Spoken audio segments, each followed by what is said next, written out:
ดำสบายดีเจ้าเลี้ยงอย่างแดเดี๋ยวนี้เจ้ามีสัตว์หลายตัวแล้ววะ มีหลายอยู่ มีอย่างแด อ้น มีโอน นกกระทา มีนกกระทา 100 ตัว โอ้100 ตัวคนน่ะแล้วมีอย่างแด ไก่เป็ด มีไก่เป็ด กับกระต่าย กับกระต่ายว้าก ว ระต่ายจะได้ลูกแล้วจังหน่อย ไก่ได้ลูกกระต่าย เออ บ่เซ็งว่ะอยู่นี่ ฮะ บ่อยู่หลายอยู่บ้านบ่เบื่อ อ๋อบ่เบื่อเหรอ บ่เบื่อ สบายดีแท้ ม่วนบ่ ม่วน ม่วน มีของที่สายอยู่ อันทั้งอันเวลาอันลุงดำม้าเนาะลงทะเบียนหันอยู่บ้านน่ะดอนนุคุ้มเดี๋ยวนี้การจะตั้งเพิ่น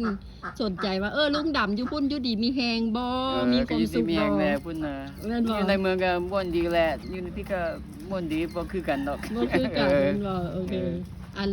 แล้วอันลุงดำสิปลูกเฮือนอีกได้ยินว่าสิปลูกเฮือนเองว่ะ พวกเหมือนจ้างเขามาสิจ้างเขามา จ้างเขามาปลูกเฮือนโอเค แสดงว่ามากแล้วอยู่บัดจุมนี่เนาะ มักแล้วซื้อดินแล้วดิ ซื้อดินแล้ว น้ำลงแล้วไฟลงแล้ว เอาน้ำ แล้ว เล ก็ ย มาปลูก เอาไปเลย เออ แสดงว่าสิอยู่นี่เลย โอเค หน่อย สุดยอ คุ ด ดหน่อยคุดละจะ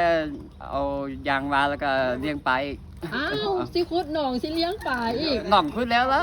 ขุดแล้วขุดหนองแล้วล่ะ จะเอายางมาใส่ก่อน โอเคปลูกต้นพร้าวอีกซะด้วย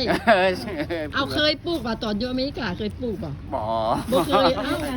บ่เคยเห็น ลุง หยั วัน ง น่ะพาไปเฮ็ดนะ ว่ะ